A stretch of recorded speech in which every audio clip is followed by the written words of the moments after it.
Happy Tuesday, everybody. Championship week is upon us in the world of college basketball. Of course, started last night. We had a couple of really good games last night, and we are moving along. Tickets will be punched all week long, starting right away tonight, where Gonzaga and St. Mary's, two teams that are already going to be in the tournament, will square off for the West Coast Conference Tournament Championship. They both played in great games last night. Gonzaga snuck past the Dons for the third time this year, got tested all three times by San Francisco, but beat them every time. They won by 4 last night, 81-77. St. Mary's was able to scratch and claw their way past BYU in a 51-50 victory. So those two will go at it tonight. But today, I would like to focus on the bubble right now and a little bit of a breakdown there. I've honed in on 4 teams and what they need to do in their respective conference tournaments to give themselves a better chance or maybe even play themselves into the field come Selection Sunday. So let's jump right into it. We're going to start with the first team, and that is in the Atlantic 10 with the Richmond Spiders. A lot of folks have the Spiders first team out, first 4 out category. Last 4 in, they're very much right on the cut line. I have the Spiders in right now.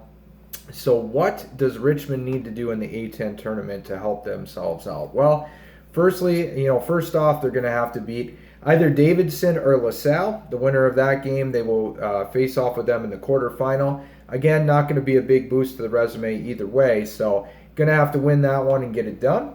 And then they're going to have to knock off potential 3-seed Rhode Island in the semifinals. Again, another bubble-ish team there with the Rams. Rhode Island is still on the bubble on the back end, hoping to sneak in. So it would at the same time, burst the bubble for Rhode Island or potentially Duquesne. Duquesne is the 6th seed if they were to upset Rhode Island. So either way, they need to win that game as well.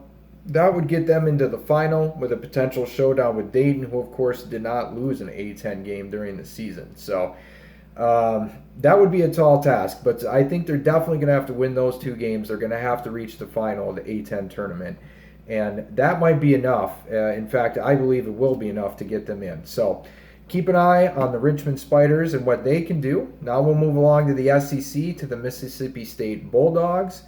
And, what are they going to do? Well, I have the Bulldogs as the first team out as of the moment, so they're very much right on the cut line as well.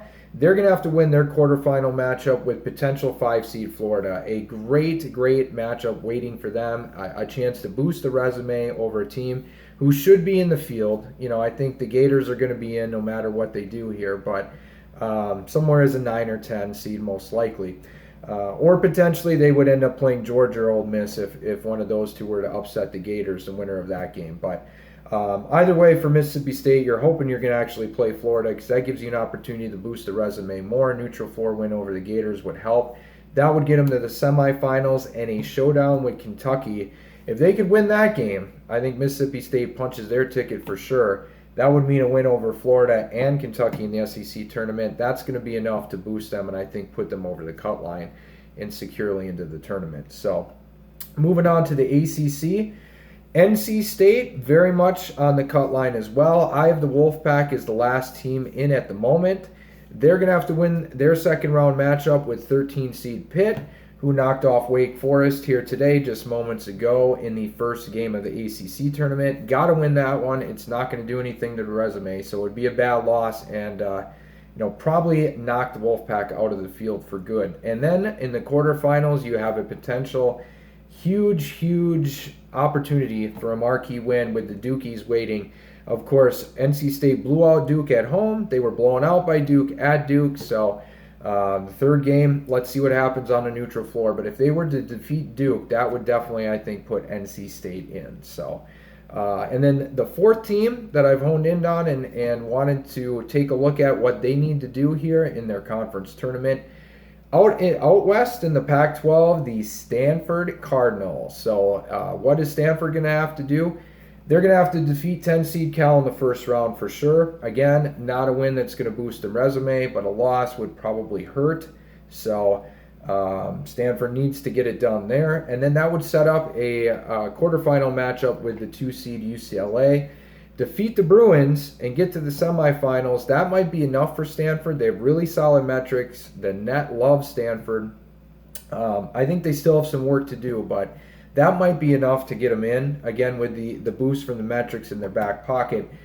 They beat UCLA. That gets them to the semifinal. You're looking at Arizona State or Colorado. Win that one for sure. Be 3 wins in the tournament, 2 over teams that are most likely going to be in the field. So that would be enough of a boost to get them in my opinion. So that is what those 4 teams need to do to play themselves in this week.